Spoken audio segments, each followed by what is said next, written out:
Hey guys, welcome to part 2। चलो शुरू करते हैं बिना किसी समझदारों को इशारा काफी है।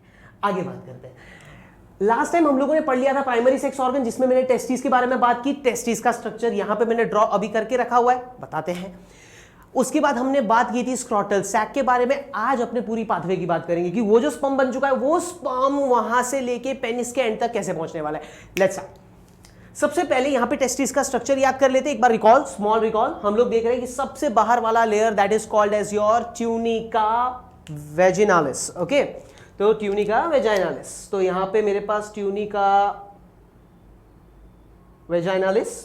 Okay, after that I am having उसके अंदर वाला रीजन जो कि काफी थोड़ा सा टफ रहेगा। हम लोग देख रहे हैं कि जो अंदर ब्लैक वाला रीजन देख रहे हो that is called as your tunica albuginea, right. उसके बाद आ जाता है, मैंने बात की थी कि आप यदि टेस्टिस का एलएस देखो, ओके, ये स्ट्रक्चर किस तरीके से बनाया गया है, तो of course I am standing right over here. Okay, तो टेस्टिस को हमने बीच में से लाइक दो टेस्टिस, वो टेस्टिस को ऐसे बीच में से एलएस किया हुआ है। ओके, और जो आपको अभी नजर आ रहा है वो एग्जैक्टली ये है, मतलब ये सामने का रीजन है और ये पीछे का रीजन है गाइस। डन। ओके, सो अब टेस्टिस के अंदर मैं देख रहा हूं छोटे छोटे बहुत सारे हिस्से। ओके, ये छोटे छोटे हिस्सों को क्या बोलते हैं हम लोग? क्या देख रहे हैं? टेस्टिकुलर लोब्यूल बोलते हैं। कितने लोब्यूल्स होते हैं वो भी हमने लास्ट लेक्चर में देख लिया था, 250 250। Okay, so I am basically seeing that I am having testicular lobules. Okay, और वो भी कितने होते हैं? 250 250। प्लीज याद रखना, ये क्वेश्चन एनसीईआरटी एग्जाम्पलर्स में पूछ ले। उसके बाद आता है कि एक एक लोब्यूल में क्या होता है, तो उसके अंदर आप देख सकते हो मैंने रेड कलर के बहुत सारे कॉइल्स ड्रॉ किए, that is called as your seminiferous tubules. 1 2 3, मतलब एक भी हो सकते हैं, दो भी हो सकते हैं, या तीन सेमिनिफेरस टिब्यूल हो सकते हैं। So that is basically called as your seminiferous tubules. Okay, जो कि 1 2 3 तक हो सकता है। बहुत गलत लिख रहा हूं, 1 2 3 के बीच में कुछ भी हो सकता है। ठीक है, now let's try to understand. वहां से स्पर्म बन चुका है, ठीक है। हमने देखा था कि सेमिनिफरस टिब्यूल के बीच बीच में भी कुछ ऐसे स्पेशलाइज्ड सेल्स होते हैं जिसको अपने क्या बोलते हैं? लेविक सेल्स, जो कि टेस्टोस्टेरोन प्रोड्यूस कर रहा है।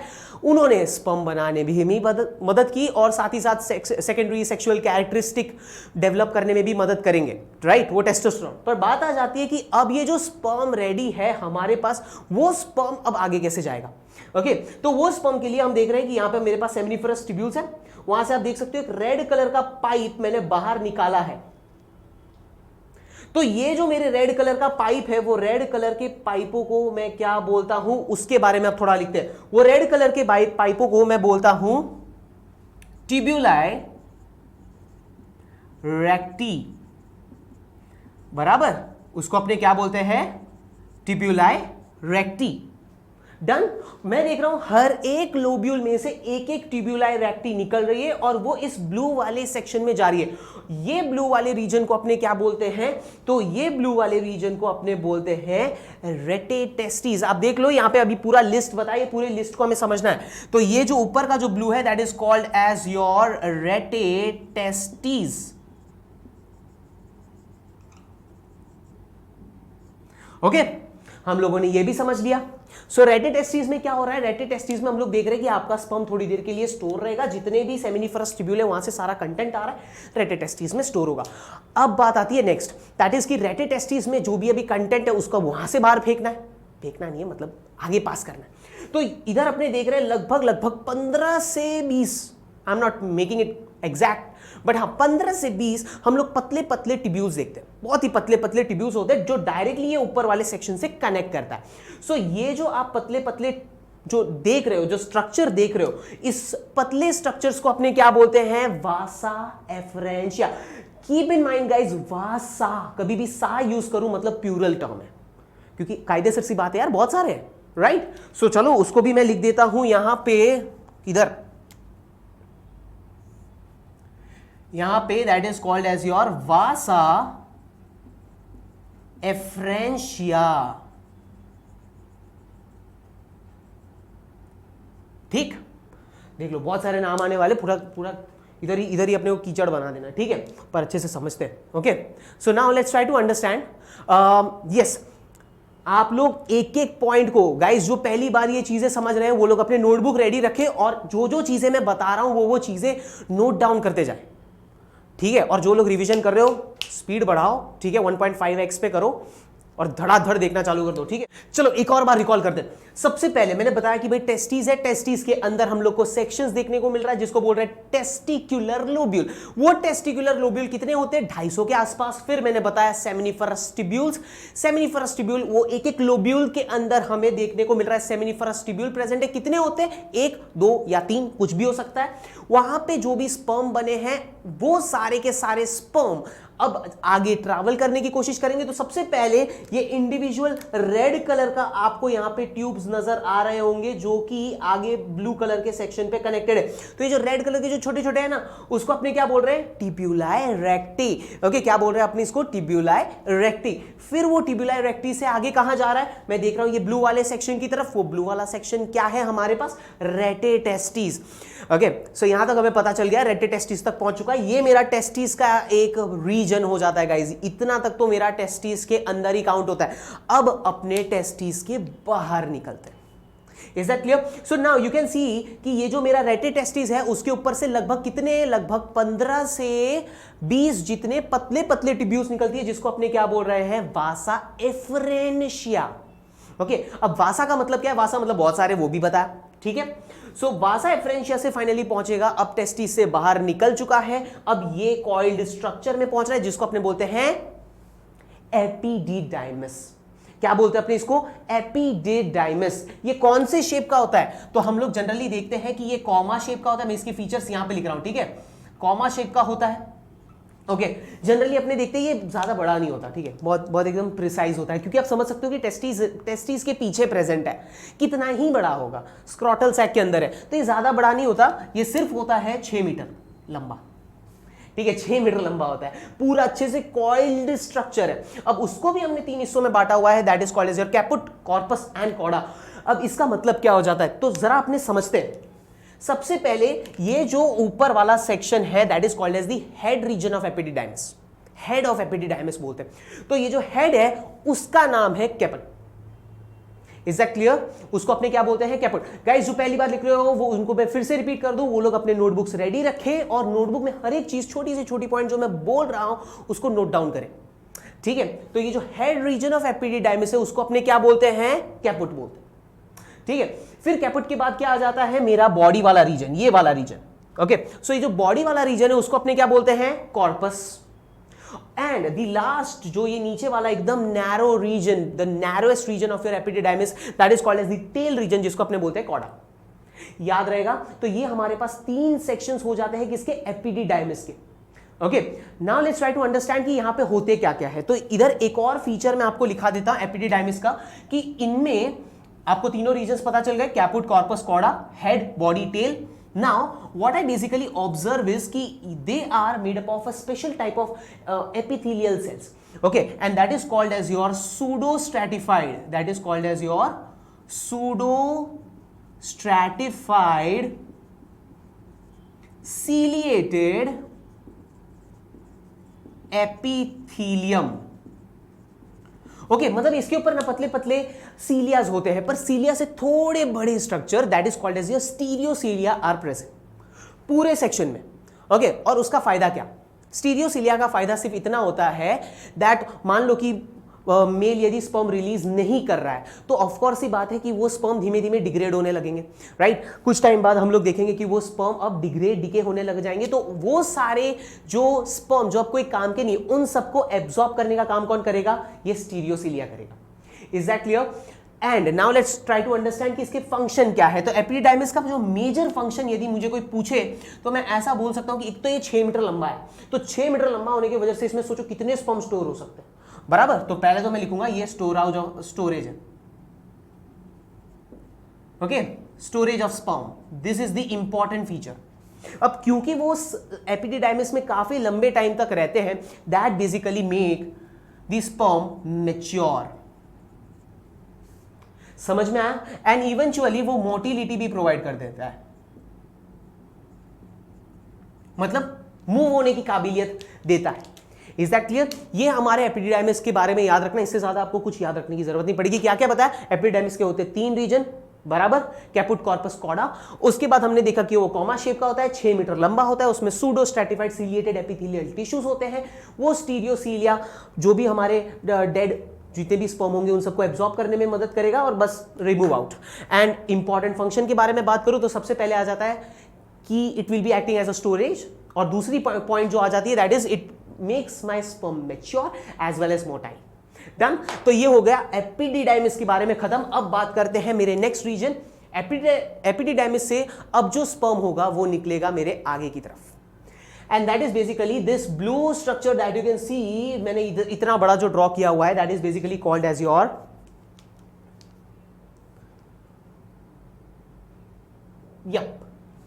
वासा नहीं होगा, राइट? सो हम लोग देखते हैं that is basically called as your vas deferens. Okay, अब आप बोलोगे कि सर आपने वासा लिखा था, वास को ऐसे क्यों हटा दिया? तो देखो, वासा का मतलब होता है बहुत सारे, वास का मतलब होता है एक। कायदे सर सी बात है, एक जो मेरे स्क्रोटल सैक है, एक स्क्रोटल सैक से सिर्फ एक ही वास डिफरेंस बाहर निकलने वाला है। और ये कहां से बाहर निकलेगा? तो हमें पता है कि टेस्टिस के ऊपर ही इंग्यूनल कैनाल प्रेजेंट है, जहां से टेस्टिस नीचे आए थे। अब उसी कैनाल मतलब स्क्रोटल सैक है, उसके ऊपर इंग्यूनल कैनाल प्रेजेंट है, तो उसी इंग्यूनल कैनाल से ये वास डिफरेंस बाहर निकलने वाला है। सिर्फ वास डिफरेंस ही नहीं, ऑफ कोर्स वहां पे नसें भी जाती है, राइट? ब्लड वेसल्स जाते हैं, right? We will see there are some testicular arteries, veins जो कि अंदर बाहर जा रहे हैं। सो वो सब कुछ कैसे जा रहे हैं? With the help of inguinal canal. Done. तो हम लोग देख रहे हैं वास डिफरेंस इंग्यूनल कैनाल के थ्रू बाहर आ रहा है। अब इमेजिन करना, ठीक है, मैं इस तरीके के पोस्चर पे खड़ा हूं। Done. Okay, the testis are right like this. Okay, the testis are right like this, और यूरिनरी ब्लैडर थोड़ा ऊपर की तरफ। इमेजिन कर पा रहे हो सब कुछ? एक 3 डायमेंशनल इमेजिनेशन है, अच्छे से देखना। नीचे है मेरे पास 2 टेस्टिस है, ठीक है, टेस्टिस, स्क्रोटल सैक, उसके ऊपर ये यूरिनरी ब्लैडर। तो हम देखते हैं कि ये जो वास डिफरेंस है वो स्क्रोटल सैक से बाहर आता है। वो डायरेक्टली पेनिस में जा सकता था, क्योंकि स्क्रोटल सैक से पेनिस का डिस्टेंस कितना है? ये स्क्रोटल सैक, ये पेनिस, बाहर निकल जाओ, खत्म। बट नहीं, हम देखेंगे कि स्क्रोटल सैक से जो निकलने वाला है, जो ट्यूब्स, जो वास डिफरेंस निकल रहा है, वो वास डिफरेंस ऊपर आते हैं, यूरिनरी ब्लैडर से ऐसे गोल घूमते हैं, और गोल घूम के फिर यूरिनरी ब्लैडर के पीछे से वो फाइनली यूरिनरी ब्लैडर के साथ ज्वाइन होके पेनिस के थ्रू बाहर निकलेंगे। समझ लो, थोड़ा सा ट्विस्ट है, वो डायरेक्टली पेनिस में नहीं जाता। हम समझ रहे हैं कि स्क्रोटल सैक है, स्क्रोटल सैक से बाहर निकल के सीधे पेनिस ना, स्क्रोटल सैक से बाहर निकल के ऊपर यूरिनरी ब्लैडर होगा, तो यूरिनरी ब्लैडर पे ऐसे गोल घूम के, ठीक है, उसके पूरे ऐसे पूरा राउंड करके फिर पीछे से एंटर करेगा, and then it will join with the urinary bladder का यूरेथ्रा के साथ। ठीक है, मैं आगे स्ट्रक्चर बताता हूं, फिर ज्वाइन करके फिर वो पेनिस से बाहर निकलेगा। Is that clear? ठीक है, आई होप आप 3D इमेजिनेशन कर पा रहे हो, आप समझ रहे हो कि किस तरीके से ये एक टर्न मार रहा है। तो उतना टर्न मारने की वजह से हम देखते हैं कि जो मेरा वास डिफरेंस है वो 40 सेंटीमीटर का होता है। कितने सेंटीमीटर का? 40 सेंटीमीटर से याद रखेंगे अपने। ठीक है, तो चलो यहां पे थोड़ा सा गौर फरमाते हैं। तो वास डिफरेंस के बारे में मैंने क्या बताया कि वास डिफरेंस 40 सेंटीमीटर का होता है। वो पूरा एक लूप बनाता हुआ कहां पे जा रहा है? Going back to the urinary bladder. Okay, किसके साथ वो ज्वाइन करेगा? तो it joins with ejaculatory duct. ठीक है, इजैक्यूलेटरी डक्ट के साथ वो ज्वाइन करने के बारे में सोचता है। यहां तक क्लियर है? ओके, तो मैं यहां पे क्या देख रहा हूं, जरा फिर से डायग्राम की तरफ देखिएगा। ये वास डिफरेंस गोल घूम के यूरिनरी ब्लैडर का, ये पीछे का रीजन बता रहा हूं मैं, पीछे का। ओके, वहां से वो फाइनली यूरिनरी ब्लैडर के सेक्शन पे जाके ज्वाइन कर रहा है। Is that clear? पीछे वाले सेक्शन पे। लेट्स सी, अब अपने देखते हैं कि ये जो वास डिफरेंस जो घूम के आया, ये एक थोड़ा सा बल्जी स्ट्रक्चर बनाता है, and this bulgy structure is called as your ampulla. चलो उसको भी थोड़ा सा लेबलिंग कर देते हैं। अब लेबलिंग की बारी। I hope you guys are clear. यहां तक पहले रफ कर देते हैं, ठीक है।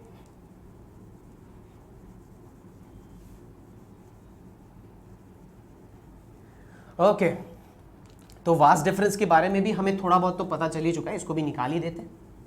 अब इजैकुलेटरी डक्ट आने वाला है, वहां से स्टार्ट करेंगे। ओके, तो यहां पे मैं देख रहा हूं दैट ये जो मेरा वास्ट डिफरेंस है वो यहां पे थोड़ा सा बल्जी स्ट्रक्चर बना रहा है, that is basically called as your ampulla. क्या बोलते हैं? एम्प्यूला। और ये जो इतना बल्जी जो स्ट्रक्चर है वो मेरा है urinary bladder. Okay, that is called as your urinary bladder. बराबर, यूरिनरी ब्लैडर के पीछे के सेक्शन पे, मतलब इफ मैं ऐसे खड़ा हूं, ये यूरिनरी ब्लैडर है तो उसके पीछे से चल रहा है ये सारी चीजें, पीछे से एम्प्यूला बना। Now what I will observe that there are some a bit longer structure. This structure is called as your seminal vesicle. क्या बोलते हैं? Seminal vesicle. ये लगभग 5 सेंटीमीटर लॉन्ग होता है और बिल्कुल आपके जो यूरिनरी ब्लैडर है उसके पीछे वाले सेक्शन में हमें देखने को मिल रहा है। इसके बारे में आगे चर्चा करते हैं, ठीक है। तो हम देखते हैं कि ये जो एम्प्यूला जो वास्ट डिफरेंस से आया वो मेरे ये सेमिनल वेसिकल के साथ फ्यूज होता है और इतना सा एक स्ट्रेच बनाता है। ओके, जस्ट इतना सा, रुको मैं रेड मार्कर से बताता हूं, जस्ट इतना सा एक स्ट्रेच बना रहा है। Okay, so this stretch that you are seeing that is called as your ejaculatory duct. इसको अपने क्या बोलते हैं? Ejaculatory duct. Is that clear? सिर्फ 2 सेंटीमीटर का होता है, इस पे तो आपको कोई ध्यान रखने की भी जरूरत नहीं कि 2 सेंटीमीटर का होता है। हम लोग देख रहे हैं वास्ट डिफरेंस सेमिनल वेसिकल के साथ फ्यूज होके एक सिंगल ट्यूब बन रहा है। ये सिंगल ट्यूब को अपने बोलते हैं इजैक्यूलेटरी डक्ट। बात खत्म, डन। अब इजैक्यूलेटरी डक्ट के बाद आप यहां पे देख सकते हो एक और बल्जी पोर्शन आ रहा है which is called as your prostate gland. Okay, इसको अपने क्या बोल रहे हैं? Prostate gland. हम लोग देख रहे हैं सेमिनल वेसिकल कितने होते हैं? 2 होते हैं, आप देख सकते हो।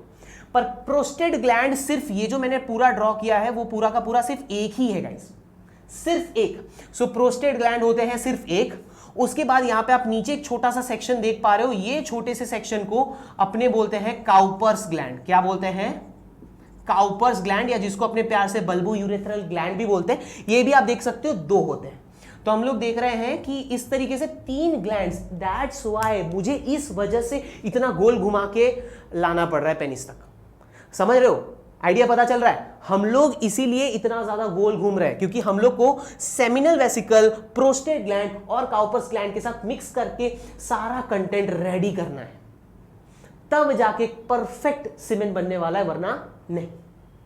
Is that clear? सो ये हो गया इजैक्यूलेटरी डक्ट, सिर्फ इतना सा ही, ठीक है। उसके बाद जो ये प्रोस्टेट, काउपर्स और जो पेनिस से इलोंगेट करते हुए नीचे तक आ रहा है, ये पूरे सेक्शन को अपने बोलते हैं यूरेथ्रा।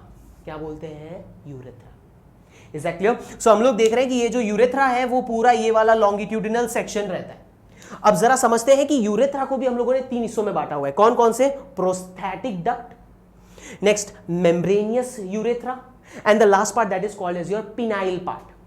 तो जरा समझते ये क्या क्या है। सो इतना सा सेक्शन जहां पे ये प्रोस्टेट ग्लैंड आ रहा है, सो इतना सा सेक्शन हो जाएगा आपका प्रोस्थेटिक डक्ट। प्रोस्थेटिक डक्ट किधर तक? सिर्फ जितना सा प्रोस्टेट ग्लैंड है उतना तक। मेम्ब्रेनियस यूरेथ्रा किसको बोलते हैं? जहां पे सिर्फ काउपर्स ग्लैंड है वहां तक। और पिनाइल, ओके, वो पार्ट कौन सा है? तो पूरा का पूरा ये पेनिस। तो सबसे लंबा वाला यदि मैं पोर्शन पूछूं तो वो तो आपको देख के ही पता चल गया होगा, फिगर से पता चल गया होगा। ये मेरा यदि प्रोस्थेटिक डक्ट है, ये यदि मेरा मेम्ब्रेनियस यूरेथ्रा है, तो कायदे सर सी बात है ये सबसे लंबा पिनाइल पार्ट है। समझ में आया कि नहीं आया? सो ये हो गया हमारा यूरेथ्रा के बारे में बात। और फिर यूरेथ्रा से बाहर निकलते हुए हम देखते हैं कि ये अपना penis, this muscular part that you can see, this muscular part is called as your penis. अब ये पेनिस पे भी हम लोग देखते हैं कि उसका जो एक एंड होता है उसमें थोड़ा सा बल्जी स्ट्रक्चर जैसा हमें नजर आता है, बल्जी थोड़ा सा होता है। सो ये जो बल्जी पार्ट है that is basically called as your glans penis. उसको क्या बोलते हैं? Glans penis. फिर उसके ऊपर एक चमड़ी होती है, और आपको मैं बता दूं व्हाइल हैविंग इंटरकोर्स हम लोग देखते हैं कि ये जो ऊपर का जो चमड़ी है सिर्फ इतना, ठीक है, ग्लैंस पेनिस के ऊपर जो चमड़ी है वो पीछे की तरफ खिंच जाता है, राइट? मतलब कि आप देखोगे कि when they will have an intercourse, ये जो ऊपर वाला जो स्किन है वो बाहर निकल आती है। तो ये जो सामने वाली जो स्किन आप देख सकते हो that is basically called as your four skin.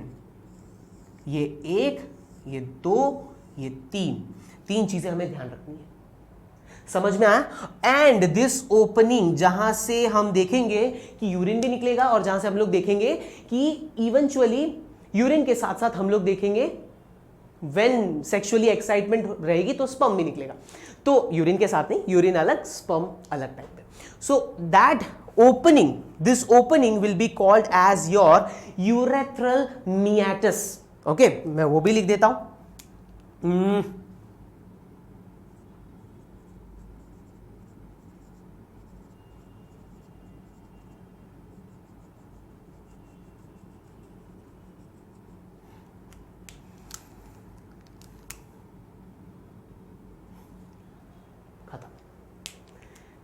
सब कुछ हमने समझ लिया है, पूरा पैसेज समझ लिया है, पूरा पैसेज का डिस्क्रिप्शन समझ लिया है हमने। देख लीजिए। ओके, कैसा देखा हम लोगों ने?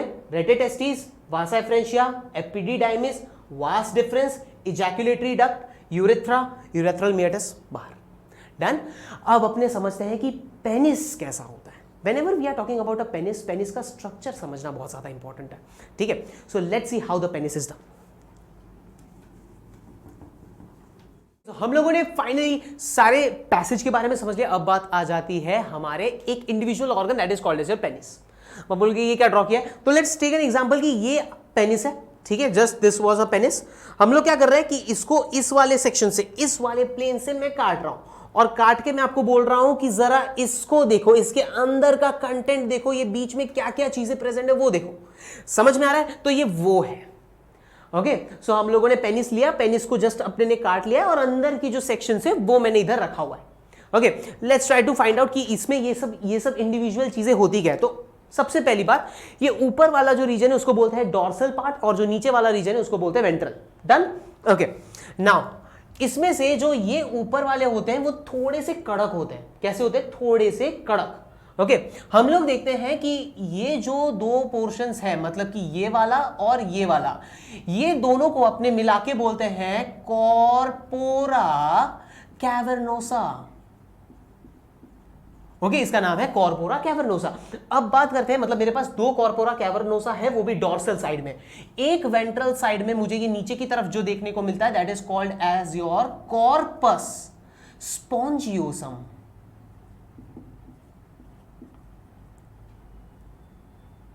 Okay, that is called as your corpus spongiosum. अब नाम से ही पता चल गया होगा कि ये जो ऊपर वाले जो दो है वो थोड़े से सॉलिड होते हैं, नीचे वाले थोड़ा सा स्पॉन्जी रहेगा।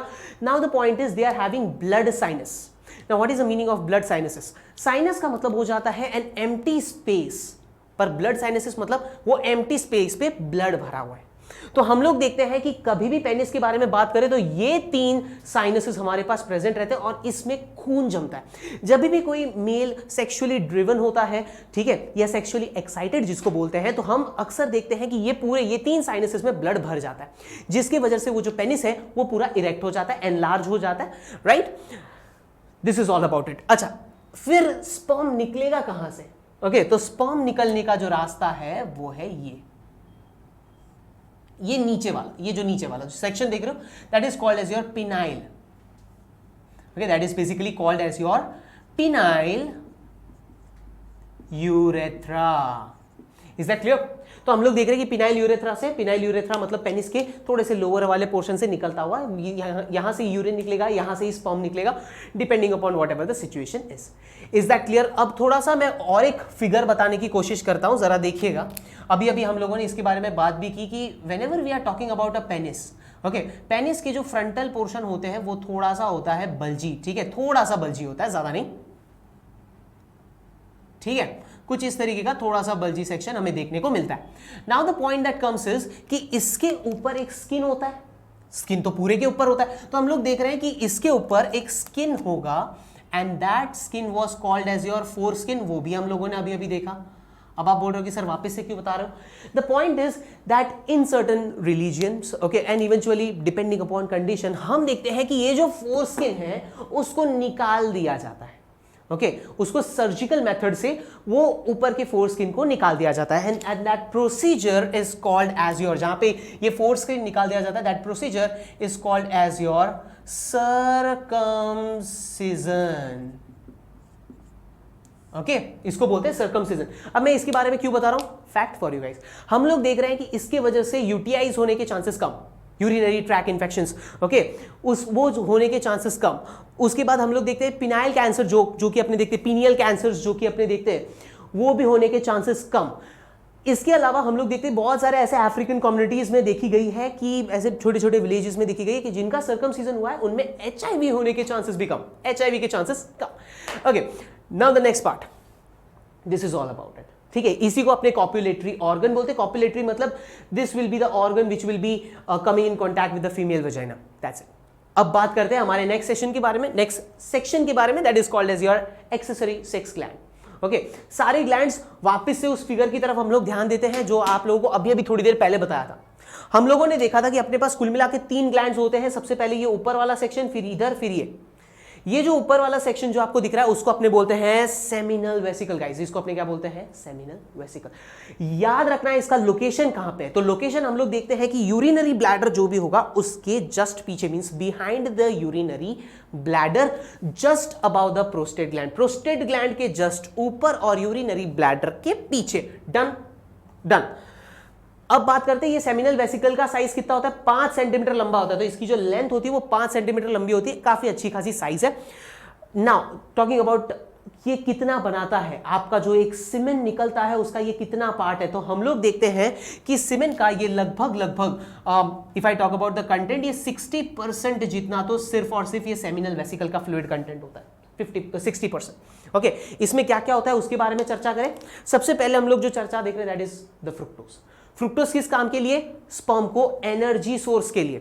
हम लोग के लिए एनर्जी सोर्स हम जनरली क्या सोचते हैं, ग्लूकोज, बट नहीं, एकमात्र आपके शरीर में ऐसी जगह जहां पे फ्रुक्टोज बनता है वो है सेमिनल वेसिकल, वो भी ध्यान रखना।